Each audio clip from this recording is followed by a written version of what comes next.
Welcome to the MarquetteHoops.com basketball show. My name is John Dodds. Our theme is We Live in the Past so you don't have to. We will preserve and archive the rich heritage of Marquette basketball, and we'll talk to the people who lived through it. We'll also follow the current MU team as Shaka Smart and his staff recruit the 2022 high school class, the transfer portal, and the 2023 high school class who will be signed in November.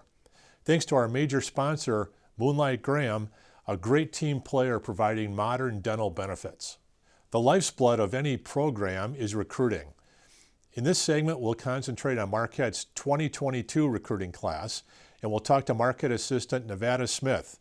He will give Marquette fans a preview of the 22 class, which includes 5'10" point guard Sean Jones from Columbus, Ohio, 6'5" combo two-guard small forward Chase Ross from Texas via prep school in New England, and 6'11" Ben Gold, who was recruited from Australia.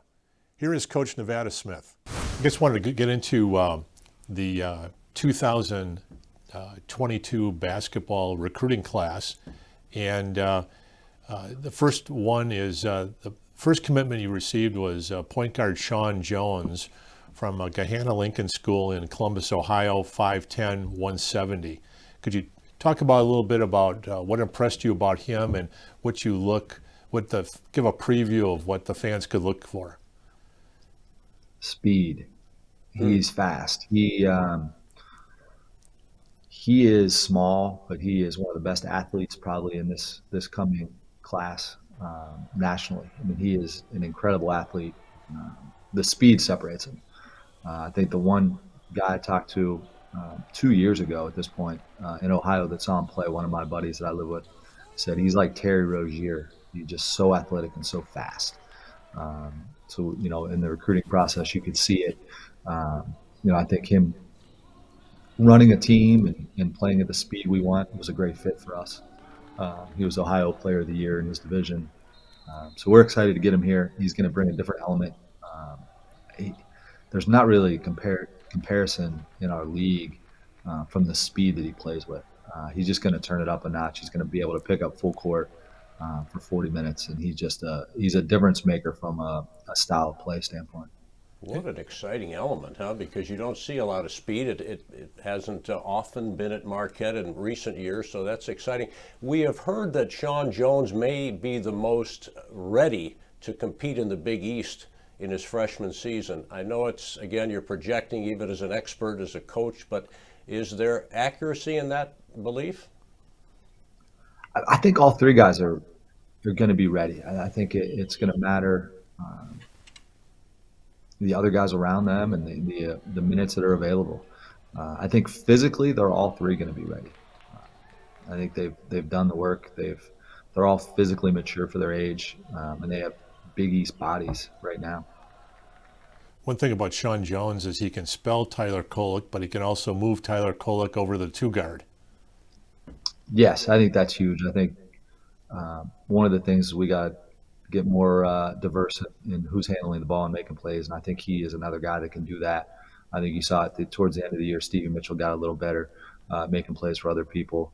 I think the development of our current guys, Cam Jones, Amarian Ellis, some of the guys that can come in and make plays, can take some pressure off Tyler and move him off the ball where he can score a little bit and make plays as a secondary player. Second player is Chase Ross. He's the, if you call him a combo two-guard small forward from Cushing Academy, but he was from Texas originally. Is that where you originally saw him? So Cody Hatt was the one that was the lead on him, and he had built a relationship through him. I think he knew of him in Texas, but built the relationship through Cushing and through his coach there. And he's an athlete. He is he's going to be one of the best athletes in our league. He's tough. He knows how to play smart.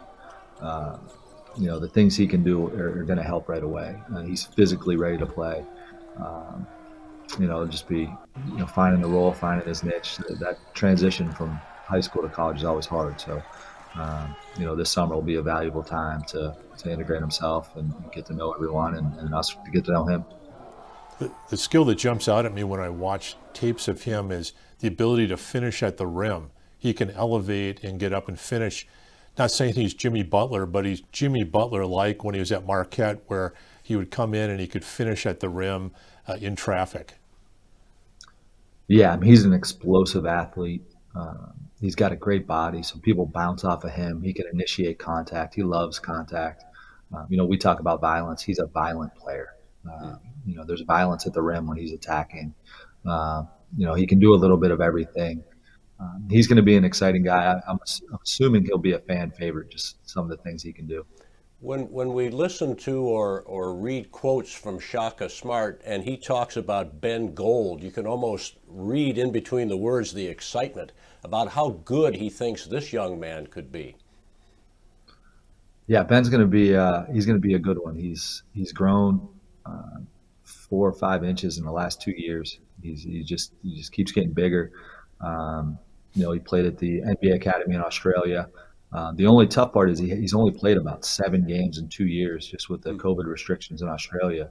It was really hard for them to play outside teams. Um, but I think once he gets his feet wet here, he's a little bit older. He just turned 19. Um, he actually, the development coach at his academy, played for me. He's one of my best friends. So we're excited about Ben. Ben's 6'10", can really shoot it, can really move. He was a rugby player. He's tough. He was on course to play for the All Blacks, and he just got too big. Uh, and he was a track guy. He was a Olympic level track athlete in New Zealand. So he's got a lot of upside. He's got a lot of ability, and he's a big kid. So we're really excited about him as well. 6'9" with a lot of skills then, huh? Because interesting, I didn't know anyway that he had grown so much in a relatively short period of time. That leads you to believe that before he grew, he had really honed some skills. So now you've got a pretty good all-around player, if I'm reading you right. I think so. I think he's going to be really good. I think he's played really high level competition at that academy. Guys who have played at a really high level, and the interesting thing is he was projected to be an Olympic level athlete at multiple sports in his country. That's really hard to do. And he was, he just wants to learn and wants to be around the game. He works really hard. So all three of those guys, they just work really hard. They fit the culture we have here. They're going to be fun to work with for the next couple of years. Seems like always the best player you can get is kind of like Davis, the player with the Lakers who came out of Kentucky, where the guy's 6'2" and a very good guard, and all of a sudden he grows 8 inches, but he keeps his guard skills. And now here you have a 7-foot guy with guard skills. It seems like that's always the mother lode. Yeah, I think the two things that separate him from other guys his size are the shooting and the ability to cut and move. He's a high level mover. So it's going to be interesting to see him with our guys. I think he can play any position. He can bring the ball up. He could guard 7-footers at the rim. I think that's the versatility piece with him. I think is going to be fun to play with. When you're 6'10", you don't have to jump 25 inches to get your shot off. You jump 2 inches and you still have the height to get the ball off. And Majerus always used to say that when a guy like that shoots his 100th shot, he's not that tired. While Dominic James, a point guard Marquette had with huge hang time, later in the game his shot might go off because he's a little tired. He's not going up as high. But it looked like Gold has that consistent shot from about 24 feet where he's got about a 2-inch jump. Yeah, and he shoots it really high. The ball is like above his forehead, and it's simple. It's compact. They did a great job with him of, simplifying his shot. So he can get it off whenever he wants to. He had a big game in the G League Academy in front of all the NBA scouts where he hit 7 threes. So that was from the NBA line. So his range extends, and he's going to be a fun one. Do you see a position for him, or could he play 3, 4, 5, or you're just multiple interchangeable anyway? Yeah, outside of Sean, I think Chase and Ben can play every spot. Chase is physically strong enough to guard anyone. So I think that's the fun thing about this class is I think they're physically ready to play multiple spots. And it seems like the rating services aren't giving these players love. But I'm wondering with COVID if the rating services really know what's going on out there. Yeah, we'll see. You know, there's been a lot of guys lately that haven't been highly rated that are pretty good basketball players. So um, our staff doesn't give a ton of uh, thought about the rating systems. We recruit guys that fit and that we think are pretty good. So and then all three of those guys fit those characteristics. The next one was you reached into the portal and got a transfer from Loyola of the South, Zach Reitzel. Can you talk about how you think he'll fit? Zach's a winner. Won a national championship. Was Player of the Year in NAIA. He's a physically mature, older, ready to play guy. Um, you know, he does a lot of things really well. I think he's another guy that can play every spot on the court. He can bring it up. He can guard fives. He can do anything.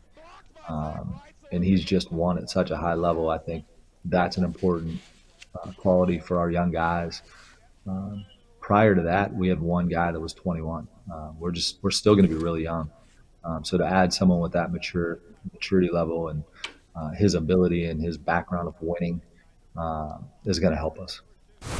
When it comes to finding a basketball expert on college basketball and high school basketball recruiting, I can't think of anyone better than Mark Miller from Wisconsin Basketball Yearbook. Here's Mark commenting on Marquette's 2022 recruiting class. I've heard Shaka Smart mention that the future of college basketball is you have to have a full complement of 13 players because you never know year to year who's going to stay, who's going to go. And what's interesting about Marquette is the youth. He brought 9 people in, and 2 of them were seniors, Morcell and Queth. They will be leaving. And Greg Elliott told us. I asked Greg Elliott, "Are you a redshirt junior? Are you a redshirt senior?" Or He's 45 years old, yeah. isn't he? And I remember Homer introduced Chris O'Toole one time and said he's the only player who'll ever be a tenured professor while he was at Marquette. So that one. So I think Greg Elliott's well on his way. You don't know what Greg Elliott's going to do if he wants. I think ultimately Greg Elliott's going to be a coach because I know the Wojo and his staff were really impressed with his basketball acumen and he does a lot of coaching for his teammates. It's kind of his young teammates showing the ropes. So I think that's in his future. Plus he's had a lot of injuries. He suffered shoulder, he suffered leg injuries, over wrist injuries, over the thumb injuries, over the era. But it's going to be interesting to see how many people are going to be here and how many more. So in this class of 2022, they've added Sean Jones, they've added Chase Ross, and now Ben Gold. So you have a point guard in Jones and the 2 guard in Chase Ross. Could you briefly talk about those players, those other players in the 22 class? Sure.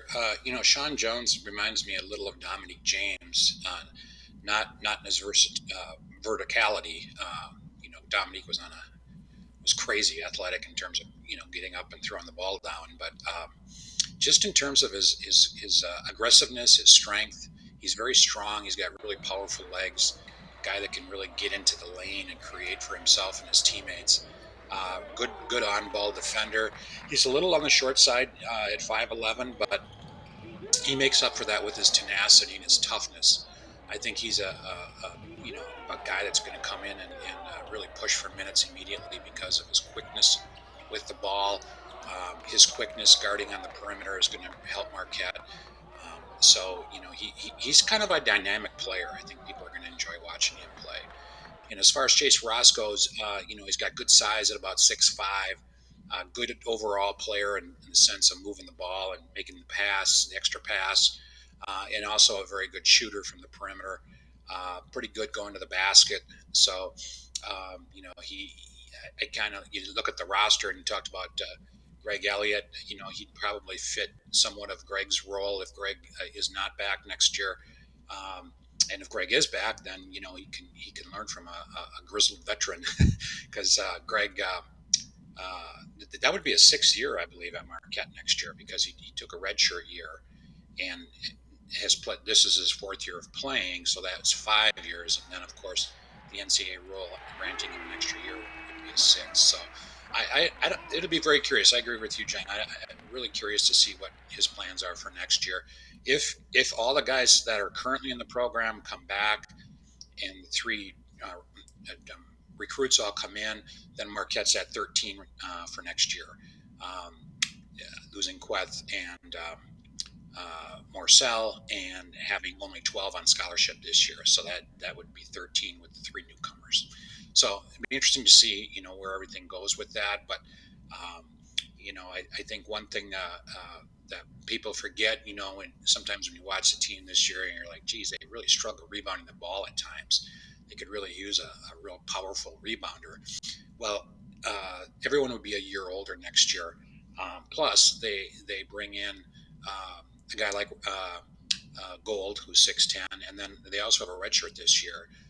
Keenan, I never can pronounce his last name, John. Maybe you know.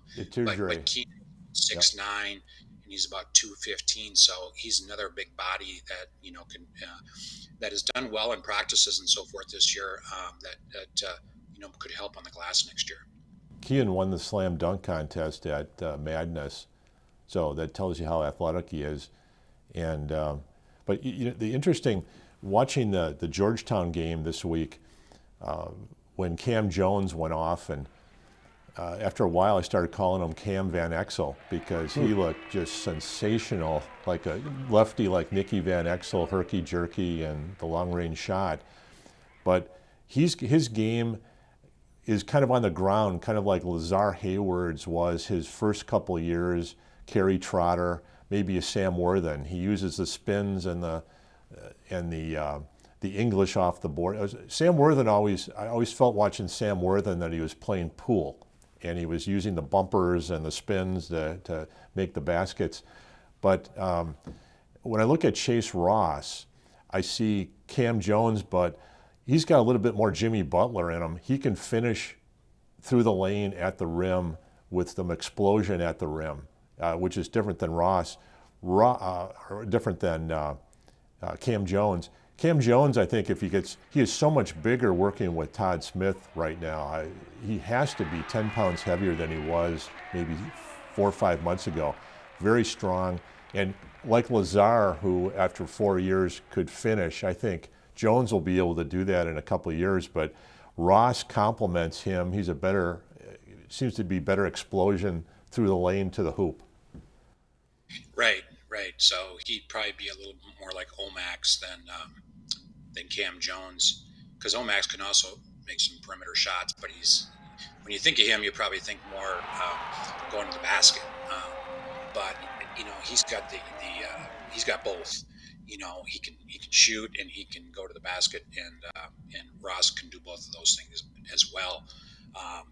And I agree with you, John. I think Cam will get there in terms of that, but he's also not quite as big as Omax or Ross in terms of his height. So it's always harder when you go into the post or try to get to the basket in the Big East, when you got guys from UConn and Villanova waiting for you there. So you got to be really strong and you got to be really explosive. Mark, I have a twofold for you, if I may. Will these kids be able to play right away from this class of 22? And how good a recruiter is Shaka Smart? Well, I think Shaka as a recruiter is what you guys see when you see him interviewed.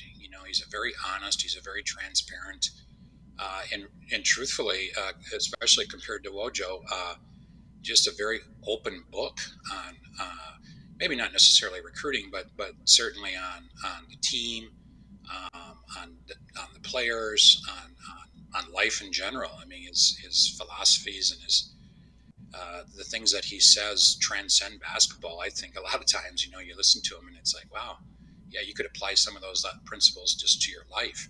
So I think when he goes into a recruit's home and talks with the recruit and with the parents and so forth, that's who he is.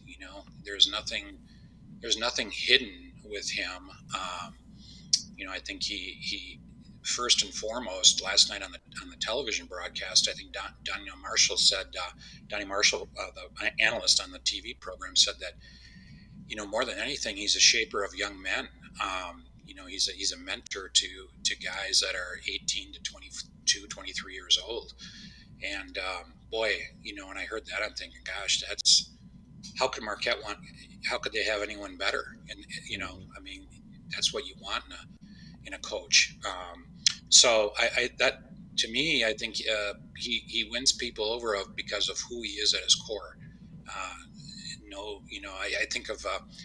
I think of Kevin O'Neill when he was first here, and he be at airports in gorilla suits and do kind of goofy things to get recruits. And In your face. I don't see Shaka doing that. As far as the guys and their ability to come in and play right away, Tom, I'm not really sure. I mean, it'd be easy to sit here and say, hey, this kid's he's gonna start from day one. But when you go away for college and you get those first couple months where you're doing workouts, but you're not in practice, hasn't started yet, and you're getting used to your new surroundings in downtown Milwaukee and on the Marquette campus, and meeting people and professors and classes, and then all of a sudden basketball kicks into full gear, and you're going up against guys that are mature men in terms of their basketball ability. It gets pretty difficult. That having said that, I think the one that probably, I guess I'll go out a little bit of a limb. The one that I think probably has the best chance to see immediate action would be Sean Jones, just because of what he brings to the table in terms of his explosiveness, his quickness, and his ability to make other players better by making those great passes. We see that with Tyler Kolek a lot, that he makes those great passes that lead to dunks for Queth or for Iguodaro, and I think we'll see some of that from Sean as well. Just wanted to get your overall assessment in terms of, do you see a commitment or an outreach to Wisconsin? And it seems like I've heard a lot more about Chicago and Illinois than I have maybe in the last 10, 15 years with Wojo or Buzz and even Tom Crean. Yeah, I think in terms of ours reaching out to the Wisconsin high school coaches and teams with or even without, potential college prospects, he's been fantastic. I mean, I was talking with Jason Atanasoff, the coach at Racine Prairie, recently. They played St. Cat's at the Fiserv in an afternoon game earlier this week. How they have those high school games during the afternoon, and then the teams stick around and watch the Bucks play at night. Well, they had some time off after their game before the Bucks started, and he was able to bring his entire high school team in to watch a Marquette practice. And I thought, wow, that's a great experience for those kids to see how hard they compete and how hard they're being coached, and their response to that, the enthusiasm that they have, everything that goes into a practice. And some of it might seem a little tedious, but of course it's all important in the grand scheme of things. So, I haven't talked to a high school coach yet who wanted to watch a practice and was denied entry. I mean, they like you said, John, they're very open about things like that.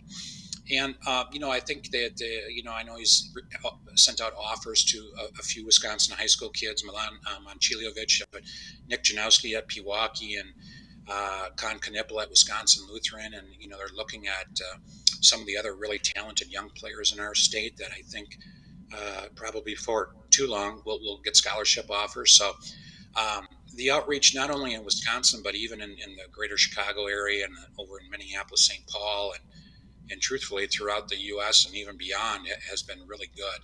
So I don't think there'll be any, I think if there's a player and they feel that they fit what Marquette does, and on and off the court, and they like what that person does, they'll recruit him. Doesn't matter if he's from, Brookfield, like Dave Joplin, or California or Australia. They're going to recruit guys that fit what they want in a player and that fits the Marquette basketball culture. Mark Miller, Wisconsin Basketball Yearbook. Nobody does it better when it comes to recruiting, and that's why your connection, John Dodds, is fabulous. Before we leave you with our great thanks, Mark, just any comments in general about Shaka, about the program, and where you think down the line this program can it be a perennial entrant into the NC2A tournament? I know, again, crystal Well, I ball, think for but sure it can be. Yeah, I mean, I think well, I know it's been since Buzz's second last year since they won an NCAA tournament game, so it's been a few years. And Wojo got there a few times, but I do think that it can be a perennial NCAA tournament team, but it takes hard work. It takes commitment, which I think the university has certainly given to the men's basketball program. And it takes a little bit of luck. You got to find those Dwayne Wades out there, and develop players. But with what the blueprint for that Shaka has for a basketball program, I think that there's every reason to be very hopeful that could indeed happen. Now, every now and then you're going to have a season where maybe injuries or chemistry isn't quite where you thought it would be, or the league is just incredibly brutal and you just come up a little short. But I think at the very least, Tom, that every year they should be at least competing for a tournament spot. And we see that this year in year one. And quite honestly, if you had told me that at the beginning of this year, I would have been very skeptical, just because of all the new faces and the conference that they play in. And I thought they really played a very aggressive non-conference schedule against some really good teams. So they're exceeding expectations in year one, but that doesn't mean that will happen in year two without a little luck and without a lot of hard work. I just want to put a quick plug in too. I write articles 3, 4, or 5 times a week for WisSports.net on the high school basketball scene in Wisconsin. So I'm constantly out at games. I think I've been to over 65 games this year, watching kids, interviewing coaches, not only at the big time programs, but also those smaller communities where you go to a Friday night game and the gym's packed and the band's playing and the cheerleaders are on the floor, or the dance team, and we got a great environment for a conference rivalry game. So that's another place where, if you want to check out high school basketball in particular, that you can find some of the stuff that I do. Mark Miller, you are the very best. God bless you and your family, and thanks for what you contribute to MarquetteHoops.com. We are very grateful. See you again soon, I hope. Okay, thanks for having me on, guys. Appreciate it. Absolutely. Our initial show, you have to go big. Yeah, you did, my friend. Thanks, Mark. All right, guys, have a great day. Outstanding, Mark. Thank you. Well, that's our show for this week. Thank you to Moonlight Graham, our sponsor, a great team player providing modern dental benefits.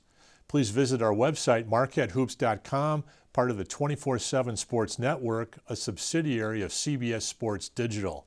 Please go to our front page if you want to learn more about Joe Moran's books. If you want to sign up for our free newsletter, where we keep you updated as to future guests and recruiting updates. Finally, our TV show is archived on the front page. If you know of any Marquette fan outside the Channel 24 viewing area, please send them a link to our archive shows. Until next week, go Marquette.